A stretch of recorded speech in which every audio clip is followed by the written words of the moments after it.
Hello friends, welcome to our channel maths वाला सूरज तो और आज हम लोग आपके लिए एप्टीट्यूड का एक और लेक्चर लेके आए। और आज के लेक्चर में हम लोग पढ़ने वाले हैं रेशियो एंड प्रोपोर्शन के बारे में। तो एक्चुअली में जो वीडियो की फ्रीक्वेंसी होगी वो आप लोग को थोड़ा सा कम दिख रहा होगा। ये ऐसा इसलिए क्योंकि मेरा भी खुद का जॉब चालू हो गया, तो टाइम उतना रहता नहीं है, बट मैं फिर भी ट्राई कर रहा हूँ कि जितनी ज्यादा से ज्यादा हो सके आप सबकी हेल्प कर सकूँ। तो अगर आप लोग को ये एप्टीट्यूड सीरीज से अगर हेल्प मिल रहा है, आपको चीजें समझ रही, कॉन्सेप्ट समझ रहे हैं, आप क्वेश्चन प्रैक्टिस कर पा रहे हो, टेस्ट दे रहे हो, तो वो आपका क्लियर हो रहा है, तो प्लीज वीडियो को लाइक कर देना, चैनल को सब्सक्राइब कर देना और अपने फ्रेंड को भी शेयर करना ताकि उसका भी अच्छे से प्रिपरेशन हो सके। तो हम लोग अभी स्टार्ट करते हैं।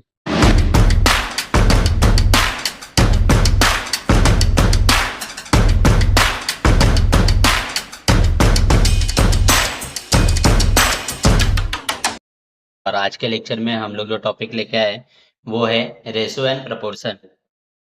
तो अगर हम लोग बात करें रेशियो एंड प्रोपोर्शन होता क्या है, तो रेशियो प्रोपोर्शन को हम लोग ऐसा भी बोल सकते हैं, कंपैरिजन कंपैरिजन ऑफ टू और मोर क्वांटिटी, मतलब दो या उससे ज्यादा क्वांटिटी कंपैरिजन, लेकिन इसमें एक चीज है, ऑफ सेम टाइप। वो जो क्वांटिटी है वो सेम टाइप की होनी चाहिए। अगर हम लोग एग्जांपल पे देखें, अगर तौर पे, तो अगर मैं किसी के सैलरी को अगर कंपेयर कर रहा हूँ, तो सामने वाले का भी सैलरी होना चाहिए, मतलब वो रुपीज में ही होना चाहिए, मतलब सेम टाइप का होना चाहिए। मैं ऐसा नहीं कर सकता कि किसी का वेट को किसी के सैलरी के साथ कंपेयर करूँ और उसका रेशो लूँ, तो वो गलत हो जाएगा। हमेशा जो हमारा कंपैरिजन का जो क्वांटिटी है वो सेम टाइप का होना चाहिए। अभी हम लोग रेशो को रिप्रेजेंट करने का अलग अलग तरीका होता है। एक तो हम लोग ऐसा नोटेशन में यूज करते हैं और एक हम लोग फ्रैक्शन वाला यूज करते हैं। जैसा हम लोग क्वेश्चन में डिमांड आता है उस तरह से हम लोग करते हैं। अभी मैं आप लोग को एक बेसिक सा क्वेश्चन लेके बताना चाहता हूँ। ज्यादा हम लोग यहाँ पे थ्योरी की बात नहीं करेंगे क्योंकि हम लोग आप लोगों ने ऑलरेडी ये सारी चीजें पढ़ी हुई है। अभी सिर्फ आपको थोड़ी सी रिकैप की जरूरत है। तो हम लोग अभी क्वेश्चन के साथ स्टार्ट करते हैं, जो कि आप लोग अभी स्क्रीन पे देख पा रहे हो। उसमें बोला है there are 80 soaps in which ratio of Dettol and Lifebuoy ratio is 5:3, मतलब टोटल वहाँ पे शॉप में 80 सोप है और उसमें डेटॉल और लाइफबॉय का रेशो दिया है 5:3। तो सबसे पहले तो हम लोग क्या करेंगे, मैं इसको एक बेसिक तरीके से सॉल्व करता हूँ जैसे हम लोग ने बचपन में पढ़ा था। हम लोग क्या करते हैं, लिखते थे let the common multiple be x. तो यहाँ से डेटॉल का जो हो जाएगा क्वांटिटी वो हो जाएगा 5x, लाइफ बॉय का हो जाएगा 3x, और दोनों का टोटल हम लोग को मिला के दिया है 80x। तो हम लोग क्या करते हैं, दोनों को ऐड करके 80 से इक्वेट करते थे। तो 5 + 3 कितना होगा, 8x। 8x इक्वल टू 80, तो x कितना होगा 80 अपॉन x, जिसका आंसर हम लोग को मिलेगा 10। तो यहाँ से हम लोग को x का वैल्यू मिला, तो हम लोग क्या कर सकते हैं, डेटोल का वैल्यू निकाल सकते हैं। डेटोल कितना था, 5x था, तो 5 × 10 = 50। और सेम लाइफ बॉय जो था वो 3x था, तो 3 × 10 = 30। तो ये 50 और 30 जो क्वांटिटी है हम लोग का डेटोल और लाइफ बॉय का साबुन का आया। लेकिन ये तो बेसिक मैटर था, बहुत ही एक एक हम लोग ने स्टेप किया। लेकिन आप लोग जब एप्टीट्यूड का एग्जाम दे रहे होगे तो आपके पास उतना टाइम होगा नहीं कि आप लोग ऐसे एक एक स्टेप करते बैठेंगे। तो हम लोग ने क्या किया, एक जनरल फॉर्मूला डिराइव किया है इसके लिए। अगर आपको समझिए दो रेशो दिए है ए और बी, और कुछ तो टोटल नंबर दिए है, तो हमेशा अगर हम लोग को रेशो निकालना रहा, सपोज ए का रेशो निकालना है ना, तो इसका फॉर्मूला आप लोग बना सकते हो कि A upon A+B into total. अगर बी का रेशो निकालना है तो हो सकता है B upon A+B into total, मतलब ratio first quantity upon first और सेकंड का सम। सेम। और ये जो फॉर्मूला है ये दो से ज्यादा अगर रेशो रहेंगे, तीन क्वांटिटी का, चार क्वांटिटी का, तो भी ये वैलिड है। हम लोग क्या करना है, जो जो क्वांटिटी का रेशो चाहिए, मतलब वैल्यू चाहिए, तो उसका हम लोग लिखेंगे और नीचे उसका सम लेंगे और इंटू टोटल कर देंगे, तो हम लोग को आंसर आ जाएगा। इसी ये क्वेश्चन को हम लोग वेरीफाई करते हैं कि क्या ये हो रहा है कि नहीं। तो यहाँ पे हम लोग क्या दिया है, दोनों का रेशो दिया है 5 और 3, मतलब ए 5 दिया, बी ये 3 दिया। तो हम लोग अगर डेटोल का निकालेंगे, डेटोल का अगर हम लोग निकाल रहे तो कितना होगा, 5/5 + 3, और हम लोग को टोटल कितना दिया तो क्वेश्चन में 80, तो कितना आ जाएगा 5/8 × 80। तो आंसर कितना आएगा, हम लोग को सॉल्व करोगे तो यहाँ पे फिर 10×5 = 50 आएगा। सेम अगर आप लोग लाइफ बॉय के लिए करोगे तो ये हो जाएगा 3/5 + 3 × 80, और जिसका आंसर हम लोग को मिलेगा 30 सॉल्व करने पे। तो आप लोग देख रहे हो कि हम लोग ने जो फॉर्मूला बनाया उससे भी सॉल्व हो रहा है और नॉर्मल तरीके से, लेकिन आप लोग को मेरे हिसाब से ये जो फॉर्मूला मैंने बताया ये दोनों इसको फॉलो करना चाहिए, क्योंकि हमारा काफ़ी टाइम बचेगा और हम लोग वो टाइम को बाकी क्वेश्चन में यूटिलाइज कर सकते हैं। तो जैसा हम लोग ने क्वेश्चन किया था वैसा एक और यहाँ पे क्वेश्चन दिया हुआ है, तो उसको हम लोग देखते हैं। तो इसमें हम लोग को बोला है combined salary of employ A and B is 10,000 and ratio of A is to B is 6:4, और हम लोग को दोनों एम्प्लॉय का सैलरी फाइंड करने बोला है। तो सबसे पहले तो कंबाइंड सैलरी मतलब हम लोग को टोटल दिया हुआ है। टोटल हम लोग को कितना दिया है 10,000, और ए इज टू बी का जो रेशो दिया है वो 6:4 दिया है। तो मैंने हम लोग यहाँ पे क्या करने वाले, डायरेक्ट फॉर्मूला यूज करने वाले, फिर से एक एक स्टेप नहीं करने वाले। तो ए का जो सैलरी आएगा वो आएगा ए अपॉन ए प्लस बी इंटू 10,000। तो कितना हो जाएगा 6/6 + 4 इंटू 10,000, और ये हो जाएगा 6/10 इंटू 10,000। फिर ये 0 0 कैंसिल, तो आंसर कितना आएगा, ए का आया 6,000। अभी हम लोग नॉर्मली लॉजिक लगा के अगर ए का 6,000 है, टोटल 10,000 है, तो बी तो 4,000 ही आने वाला है, तो बी का आंसर हम लोग को मिलेगा 4,000। आप लोग चाहिए तो सॉल्व भी कर सकते हो, लेकिन क्योंकि हम लोग को वहां पे उतना टाइम नहीं रहेगा तो आपको ऐसा डायरेक्टली थोड़ा बहुत सॉल्व करने आना चाहिए। तो फ्रेंड रेशो एंड प्रोपोर्शन में अगला जो एक टॉपिक आता है, अगर हम लोग को ऐसा बोला है, वो होता है इक्वालिटी ऑफ रेशोज। अगर हम लोग को बोला कि ए बी सी और डी ये चारों जो रेशो है कंटिन्यू प्रोपोर्शन में है, ये सब के सब कंटिन्यू प्रोपोर्शन में है, तो हम लोग इसको ऐसा लिख सकते हैं, ratio of A upon B equal to C upon D, और यहीं से हम लोग को जो है ज्योमेट्रिक मीन भी मिलता है। अ,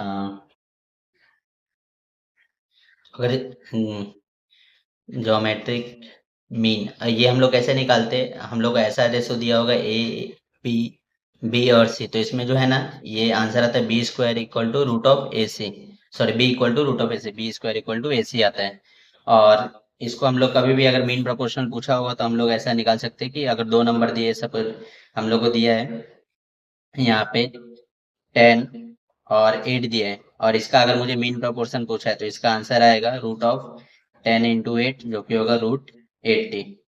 तो इस तरीके से हम लोग मीन प्रोपोर्शन निकाल सकते हैं। अभी हम लोग जो इक्वालिटी ऑफ रेशोज पे कुछ बेस्ड क्वेश्चन है उसको देखने वाले हैं। तो मैं यहाँ पे एक बेसिक से क्वेश्चन के साथ स्टार्ट करता हूँ, जहाँ पे हम लोग को दिया है A/B 5/4, मतलब 5:4 है, और B/C जो है वो 7:4 है, मतलब ऐसा बोल सकते हैं A/B जो है 5/4 है, और B/C जो है 7/4 है। तो हम लोग को बेसिकली यहाँ पे क्या करना है, एक ऐसे टाइप के कभी भी क्वेश्चन दिए होंगे तो आपको ट्राई करना है जो डिजिट मतलब जो लेटर बार मतलब बार दो बार आया है ना, तो उसको हम लोग को सेम करना है। अभी मुझे यहाँ पे सॉरी यहाँ पे 9 आएगा, तो यहाँ पे अगर हम मुझे बी के दोनों जो रेशो दिए हुए उसको अगर सेम करना है, तो 9 और 7 को सेम कैसे कर सकते हैं, हम लोग क्या करेंगे यहाँ पे ऊपर नीचे 7 से मल्टीप्लाई कर देंगे, तो आएगा 35/63। और यहाँ पे अगर 7 को 63 बनाना है तो 9 से मल्टीप्लाई करना पड़ेगा, तो ये आएगा 63/36। तो ये देखिए बी जो है दोनों 63 हो गया, तो इसके हिसाब से हम लोग को ए कितना मिला, ए मिला 35, बी तो हम लोग को 63 मिला ही है, और सी मिला 36। बेसिकली हम लोग को क्या करना है कि एलसीएम लेना है दोनों को सेम करने के लिए, और 9 और 7 का आप एलसीएम लोगे तो वो 63 आएगा, उसके हिसाब से रेशो को एडजस्ट करने का। ये आपने ऑलरेडी बचपन में सम किया भी होगा।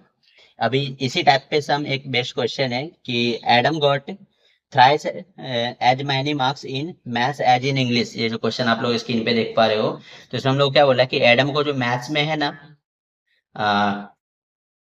थ्राइस मतलब 3 टाइम्स ऑफ मैथ्स मार्क्स मिला है इंग्लिश के कंपैरिजन में। तो अगर हम लोग उसका मैथ्स अपॉन इंग्लिश का अगर रेशो ले ले तो ये कितना हो जाएगा 3/1। फिर क्या बोला है एंड इन इंग्लिश, ये तो इंग्लिश हो गया, और मैथ्स और हिस्ट्री का जो रेशो है 4:3 है। तो मैथ्स अपॉन हिस्ट्री का जो रेशो है वो है 4:3। तो हम लोग को बेसिकली यहाँ पे भी क्या करना है कि, और हम लोग को बोला है कि उसके बाकी सारे जो टोटल मार्क्स थे उसके सब्जेक्ट के वो 250 मार्क्स थे, तो बोल रहे हैं कि उसको सारे सब्जेक्ट में कितने कितने मार्क्स मिले। तो हम लोग को उसके लिए पहले एम का सभी का रेशो निकालना पड़ेगा। तो मैंने क्या बोला था, जब भी हम लोग को दो क्वांटिटी दिए होंगे तो उनको हम लोग क्या करेंगे एलसीएम लेके सेम कर देंगे, और 3 और 4 का अगर आप लोग एलसीएम लोगे तो वो आएगा 12। तो इसको अभी 12 कैसे बनाएंगे हम लोग 4 से मल्टीप्लाई करके, ऊपर नीचे तो कितना हो जाएगा 12:4। और इसको 12 कैसे बना 3 से मल्टीप्लाई करके, तो हो जाएगा 12:9। तो यहाँ से आपको जो maths is to English is to history का जो रेशो मिलेगा वो क्या मिलेगा 12:, यहाँ पे इंग्लिश का कितना है 4 है और हिस्ट्री का 9 है। तो और हम लोग को टोटल मार्क्स दिया है, तो हम लोग डायरेक्टली मैथ्स, अब हम लोगों ने जो फॉर्मूला देखा था पिछले लेक्चर में, अगर आपने नहीं देखा तो आप उसको एक बार देख लीजिए। तो वहां से हम लोग डायरेक्टली जो है मार्क्स का कैलकुलेट कर सकते हैं। तो अगर मुझे मैथ्स का मार्क्स कैलकुलेट करना है तो मैं क्या करूँगा, मैथ्स का रेशो लिखूंगा upon maths plus English plus history into total. तो मैथ्स का रेशो कितना है 12, और तीनों का टोटल करोगे 12 4 69 आएगा 25। और टोटल मार्क्स हम लोग क्वेश्चन के एग्जाम के दिए 250। तो कितना हो जाएगा यहाँ से, ये 10 बार में कट जाएगा, तो आंसर आएगा 120। मतलब उसको मैथ्स में जो है 120 मार्क्स मिले थे। और फिर हम लोग हिस्ट्री की कैलकुलेट करें, तो हिस्ट्री के लिए क्या करेंगे, हिस्ट्री का रेशो लेंगे। हिस्ट्री का रेशो कितना दिया 9/25 इंटू 250। तो ये 10 बार में कटा, तो हिस्ट्री में इसको कितने मिले 90 मार्क्स मिले। और अगर हम लोग इंग्लिश के लिए कैलकुलेट करेंगे तो इंग्लिश होगा 4/25 इंटू 250। तो ये कितना हो जाएगा 40 मार्क्स। तो इंग्लिश में उसको 40 मिले, हिस्ट्री में 90 और मैथ्स में 120 मार्क्स मिले थे। हो सकता है कि उसकी जो पेपर थी वो 150 मार्क्स की पेपर रही होगी। क्वेश्चन हम लोग इक्वालिटी ऑफ रेशोज पे बेस्ड देखते हैं, जिसमें हम लोग को एक क्वेश्चन दिया जो आप लोग भी स्क्रीन पे देख पा रहे हो। तो इसमें बोला है a sum of money is to be distributed among the employ A B C and D in a ratio of 5:2:4:3। मतलब हम लोग को बेसिकली यहाँ पे जो है ए बी सी डी ये चारों एम्प्लॉय का रेशो दिया है 5:2:4:3। और हम लोग को यहाँ पे एक कंडीशन दिया है कि if C get 1000 more than B then what is the money which distributed among all the employ. तो हम लोग उसको देखते हैं यहाँ पे। तो हम लोग को क्या बोल रहा है कि सी, अगर मैं यहाँ सी और डी की बात करूँ, सिर्फ सॉरी सी और बी के बारे में दिया है तो सी और बी की बात करूँ, तो यहाँ पे अगर मैं सी गेट 1000 मोर देन बी, तो मैं क्या कर रहा हूँ बी को एक्स ले रहा हूँ। तो सी हम लोग को कितना मिलेगा 1000 प्लस एक्स। और सी और बी का अगर आप लोग रेशो देखोगे तो 4:2 है। तो हम लोग ऐसा लिखेंगे सी अपॉन बी, ये कितना है हम लोग का 4:2। और सी हमारा है 1000 प्लस एक्स अपॉन बी कितना लिया था हम लोगों ने एक्स लिया था, और ये 4:2। यहाँ आप लोग क्रॉस क्वेश्चन को हम लोग यहाँ पे अगर सॉल्व करें तो ये कितना हो जाएगा 4x minus 2x equal to 2000। तो उसके हिसाब से x की जो वैल्यू हम लोग को मिलेगी 2000/2 जो कि होगा 1000। मतलब x हम लोग को 1000 मिला। तो इसके हिसाब से अगर आप लोग b का रेशो जो देखोगे तो b कितना आएगा हम लोग को जो है 1 था, b को हम लोग ने x अज्यूम किया था तो b आएगा 1000। अभी c क्या है, b के यहाँ पे डबल है 2:4 का रेशो है। तो इसके हिसाब से सी का आंसर कितना आना चाहिए 2000। और ए का हम लोग निकाल सकते हैं, ए अपॉन बी को हम लोग इक्वेट करते, और ए का हम लोग को पता नहीं तो एक्स ले लेते, बी हम लोग को पता है 1000 है, और ए कितना है 5 और ये 2। तो यहाँ पे अगर हम लोग इसको फर्दर सॉल्व करेंगे तो एक्स मिलेगा 5000 डिवाइड बाई 2 जो कि आएगा 2500। तो इसके हिसाब से जो हम लोग को एक ही वैल्यू मिली वो मिली 2500। और सिमिलरली हम लोग डी की जो वैल्यू है वो भी निकाल सकते हैं सी और डी को यूज करके। तो सी अपॉन डी हम लोग को दिया है यहाँ पे, उसमें हम लोग को सी का वैल्यू पता है 2000 है और डी का पता नहीं, तो इसको एक्स ले लेते हैं। और सी कितना है, और दोनों का रेशो ये दिया है 4:3। तो इसको अगर हम लोग सॉल्व करेंगे एक्स, तो ये कितना हो जाएगा 6000/4, जिसको आप लोग फर्दर सॉल्व करोगे तो आएगा 1500। तो इसके हिसाब से जो है ए को 2500 मिलेगा, बी को 1000 मिलेगा, सी को 2000 मिलेगा और डी को जो है 1500 मिलेगा। तो ये चारों जो पैसे टोटल थे वो डिस्ट्रीब्यूट अगर किए जाएंगे तो सभी को इतने इतने पैसे जो है वो मिलेंगे। आई होप आपको ये समझा। जो क्वेश्चन आप लोग स्क्रीन पे देख पा रहे हो तो इसमें हम लोग क्या बताया, the sales of A B C are in a ratio 1:2:3। और हम लोग को साथ में क्या बोला यहाँ पे कि बी एंड सी टुगेदर मिला के है ना 6000 होगा। By what percent of sales of C is greater to A करते, लेट द कॉमन मल्टीपल भी एक्स, ऐसे लिखते हैं। बट आपको एक्चुअली में ये सारी चीज़ें फॉर्मेलिटी नहीं करनी, क्योंकि ये हमारा थ्योरेटिकल एग्जाम नहीं होगा। वहाँ पे बेसिकली आपको एमसीक्यूज होंगे जहाँ पे 4 ऑप्शन दिया होगा, आपको उसमें ऑप्शन मार्क करना है। तो हम लोग समझो एक्स ले लें, ये सब मैं लिख नहीं रहा हूँ, आपको भी लिखने की कोई ज़रूरत नहीं, बस याद रखो ए का क्या हो जाएगा यहाँ पे 1 है ना, तो 1x हो जाएगा, बी हो जाएगा हमारा 2x और सी हो जाएगा हमारा 3x। तो हम लोग को इसमें क्या बोल रहा है, sales of B and C together. Together मतलब क्या है, बी और सी मिला के 6000 हो रहा है, मतलब बी प्लस सी मिला के जो है ये 6000 हो रहा है। तो एक्चुअली में क्या होगा 2x और ये 3x, कितना हो जाएगा ये हो जाएगा यहाँ पे 5x इक्वल टू 6000। तो x यहाँ से क्या हो जाएगा 6000 डिवाइड बाय 5, जिसका आंसर कितना आएगा 1200। तो हमारा x का आंसर कितना आया 1200 आया। तो अगर हम लोग a की वैल्यू को देखेंगे तो 1x है, तो ये हो जाएगा 1200। b की वैल्यू को देखेंगे तो ये 2x है, तो ये 12 टू कितना हो जाएगा 2400। और c की वैल्यू को यहाँ पे अगर हम लोग चेक करेंगे तो 3x है ना, तो ये हो जाएगा यहाँ पे 3600। तो हम लोगों को क्या पूछा है, by what percent sales of C greater to A, मतलब सी का जो वैल्यू है ए से कितना ज़्यादा है।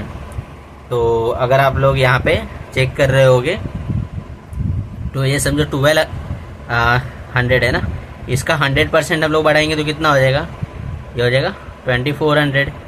और फिर बाद में ये तो 100 हुआ ना, अगर 200% हम लोग बढ़ाएंगे तो वो यहाँ पे हो जाएगा, इसमें और 1200 हमारा ऐड हो जाएगा और ये हो जाएगा हमारा यहाँ पे 3600, लेकिन जो कि यहाँ पे सी की वैल्यू है हमारा। तो इसके हिसाब से हमारा कितना 200% बढ़ना चाहिए। अभी नॉर्मली लोग क्या लॉजिक लगाते हैं कि सी का 3600 है ना और ए का 1200 है, तो वो सिंपली क्या करते हैं 3600 को 1200 से डिवाइड कर देते हैं और 300, और आपको ऑप्शन में 300 दिख भी जाएगा। बट ये जो मेथड है वो गलत है, क्योंकि हम लोग क्या देख रहे हैं परसेंटेज इंक्रीज देख रहे हैं। तो समझो अगर ये 100 है ना, तो 100 को अगर मैं 100% से बढ़ाऊंगा ना, तो ये एक्चुअली में जो वैल्यू है हमारा ये 200 बढ़ेगा। सेम इसको फिर से 100 से बढ़ाऊंगा ना, तो ये हमारा 300 बनेगा, समझा। इसी तरीके से तो ये जो मेथड है ये एक्चुअली में 200 का क्या हो जाएगा 300। इस तरीके से हमारा जो परसेंटेज इंक्रीज है वो काम करता है। अगर आप लोगों को ये सारी चीज़ें कैसे बढ़ रही नहीं पता चलता है ना, तो आप लोग सिंपली परसेंटेज इंक्रीज का फॉर्मूला होता है वो आप लोग याद रख लो। परसेंटेज इंक्रीज या डिक्रीज जो भी रहेगा उसके अकॉर्डिंग आप लोग कर सकते हो। लाइक हम लोग को यहाँ पे किसका वैल्यू चेक करने का है, सी ए से कितना ज़्यादा है ना, तो हम लोग यहाँ पे सी और ए को माइनस कर देंगे और अपॉन में हमारा हम लोग सी को ए से कंपेयर करें तो अपॉन में हमारा ए हो जाएगा। तो यहाँ पे क्या हो जाएगा 3600 माइनस 1200 और ये हमारा कितना है 1200 इंटू 100, क्योंकि परसेंटेज है तो इसलिए हम लोग इंटू 100 करें। तो ये दोनों को ये 2 जीरो तो क्या हमारा, ये दोनों को माइनस करेंगे तो कितना आएगा 2400, और इसको अगर हम लोग 12 से डिवाइड करेंगे हमारा 200% आता है, इसलिए हमारा ये आंसर है। और बेसिक सा क्वेश्चन है, लेकिन हम लोग को बहुत बार वो टफ लगता है देखने में, सिर्फ देखने। जैसे कि आप लोग क्वेश्चन स्क्रीन पे भी देख पा रहे हो, तो उसमें हम लोग को बोल रहा है कि 782 को डिवाइड करो इन अ रेशो, 3 पार्ट में हम लोग को डिवाइड करना है, 3 पार्ट में, और इनका रेशो दिया 1:2, 2:3 और 3:4। तो आपको कभी भी फ्रैक्शन को देख के ऐसे घबराना नहीं है, आपको सिर्फ क्या करना है एलसीएम ले लेना है। तो 2, 3 और 4 का अगर आप लोग एलसीएम लोगे तो 12 आएगा। किसी को एलसीएम निकालने नहीं आता तो मेरे पिछले वाली जो वीडियो है एलसीएम कैसे निकालते हैं वो देख सकता है। अभी 2 के टेबल में 12 6 बार में आता है, तो 1 को हम लोग 6 से मल्टीप्लाई कर देंगे तो 6 आएगा। सिमिलरली 3 के टेबल में 12 जो है 4 बार में आता है, 2 को 4 से अगर हम लोग मल्टीप्लाई कर देंगे तो 8 आएगा। 4 के टेबल में जो 12 है 3 बार में, तो हम लोग को क्या करेंगे यहाँ पे जो 3 को है 3 से मल्टीप्लाई करेंगे तो 9 आएगा। तो हम लोग और तीनों को अगर हम लोग जोड़ दे, अगर हम लोग कॉमन मल्टीपल को x ले तो कितना होगा 6x, 8x और 9x तीनों पार्ट, और तीनों को अगर हम लोग प्लस करके इक्वेट करें, टोटल जो हम लोग को रुपीज दिया है 782, तो यहाँ पे जो 6 8 होगा 49 होगा 23x इक्वल टू 782। तो x क्या होगा 782 अपॉन 23। तो इसको अगर आप लोग सॉल्व 23 3 या 69 होगा और 4 जा 92। तो x की वैल्यू जो आई हम लोग को वो 34 आई।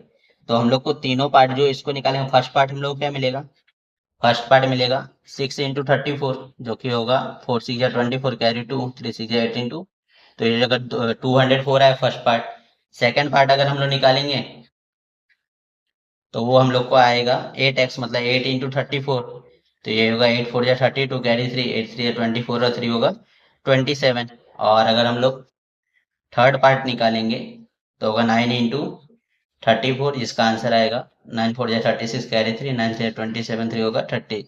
तो ये जो टोटल हम लोग को 3 पार्ट में ये नंबर को जो वैल्यू थी उसको तोड़ना था, तो वो है 204, 272 और 306। तो आपको कभी भी अगर फ्रैक्शन के ऐसे दिए होंगे, फ्रैक्शन में रेशो अगर हम लोग को दिया होगा, तो आपको हमेशा एलसीएम लेके सॉल्व करना है। तो आई होप आपको ये सब समझा, और आज के लेक्चर में इतना ही। तो अगर आप लोग यहाँ तक पहुंच गए हो, मतलब आपने पूरा वीडियो जरूर देखा है, आपको आई होप आपको सारी चीजें समझी होगी। और प्लीज वीडियो को लाइक कर देना, चैनल को सब्सक्राइब कर देना, अपने फ्रेंड के साथ भी जरूर शेयर कर देना। Thanks for watching the video.